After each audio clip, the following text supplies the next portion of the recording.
तो चलिए, स्वागत है आप सभी का पीके मैथ सॉल्यूशन में। हम आज आप लोगों को बताएंगे कि गुणनखंड कैसे निकालते हैं।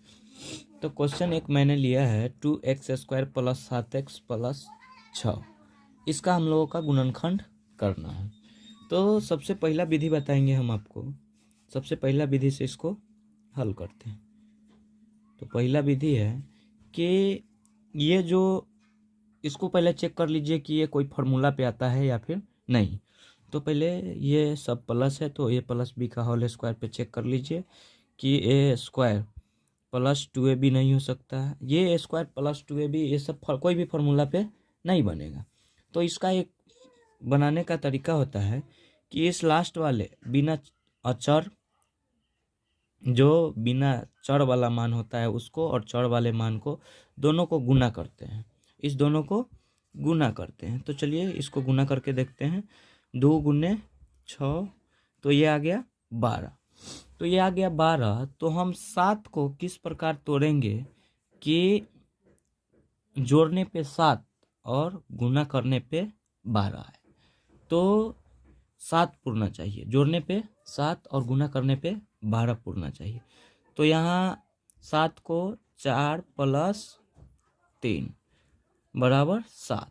इसको 4 को 3 से गुना करेंगे तो आ जाएगा 12। तो ये 2 आ गया।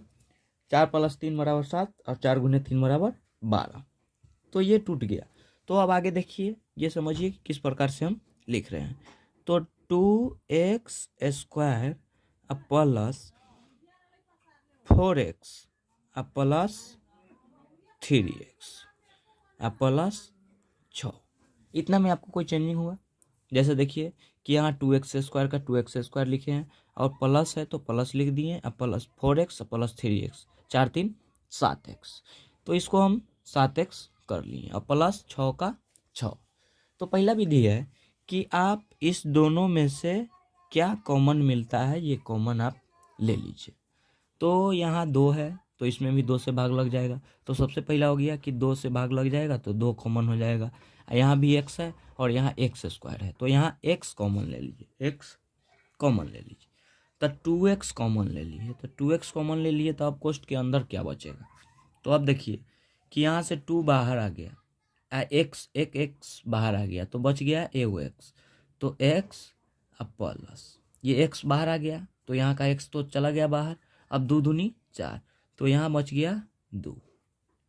अब देखिए गुना करके एक बार देखते हैं। 2x को x से गुना करेंगे तो 2x²। अब उसके बाद है प्लस, तो 2 दूनी 4 और x तो 4x। अब आगे वाला में देखिए कि क्या कॉमन आता है, प्लस 3। देखिए अब यहाँ 3 कॉमन ले सकते हैं, 3 और इधर 3 दूनी 6। तो इसमें से हम लोग 3 कॉमन ले लेते हैं, 3। तो यहाँ से 3 कॉमन ले लिए तो 3 कॉमन ले लिए तो इधर बच गया x, यहाँ का 3 यहाँ बाहर आया कॉमन और 3 दूनी 6 प्लस 2।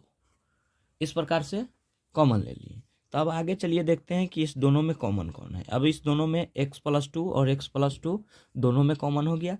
तो ये x प्लस 2 एक ले लीजिए, x प्लस 2।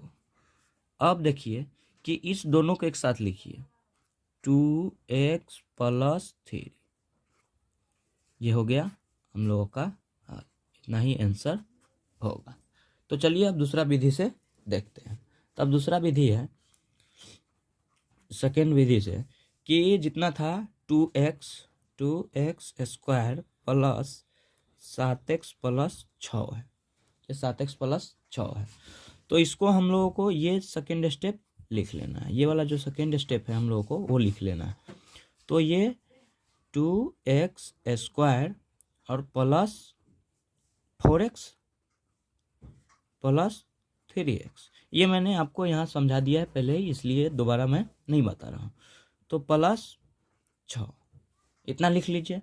अब उसके बाद देखिए कि यहाँ 2 है तो 2 का 2, 1 गुने 2। इसका अभाज्य गुणनखंड जब निकालेंगे तो गुणनखंड निकालेंगे इसका तो 1 गुने 2 होगा। तो 1 का जिस अंक से गुना करते हैं उतना ही आता है, तो इसलिए इसको 2 लिख दिए हैं। x गुने x अब प्लस है तो 2 को कितना लिख सकते हैं, 2 गुने 2, 2 गुने 2 गुने x। अब आगे देखिए, आगे है 3 को 1 गुने 3 लिखेंगे तो प्लस 3 गुने एक्स। अब आगे आ जाएगा इसमें प्लस 2 गुने 3, 2 गुने 3। अब देखिए कि सेम इसी प्रकार से कॉमन लेंगे हम, सेम इसी प्रकार से कॉमन लेंगे।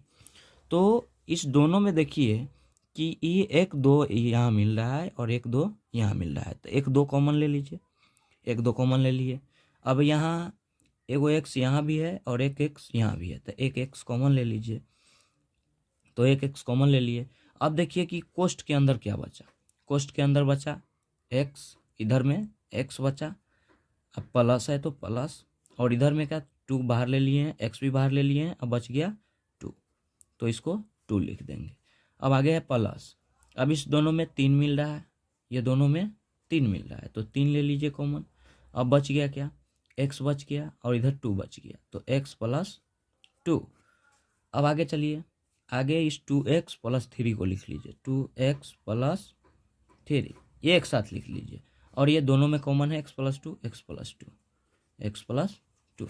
दोनों सेम विधि है, लेकिन थोड़ा सा चेंजिंग है कि इसमें आपको डायरेक्ट कॉमन लेना पड़ता है और इसमें गुणनखंड जो है इसका गुणनखंड तोड़ करके और उसमें से चुन करके निकालना पड़ता है। तो इस प्रकार से आप किसी भी गुणनखंड का हल कर सकते हैं। अगर यह वीडियो आपको अच्छा लगा हो तो वीडियो लाइक करें, चैनल सब्सक्राइब करें, ताकि हम नए नए वीडियो आपके लिए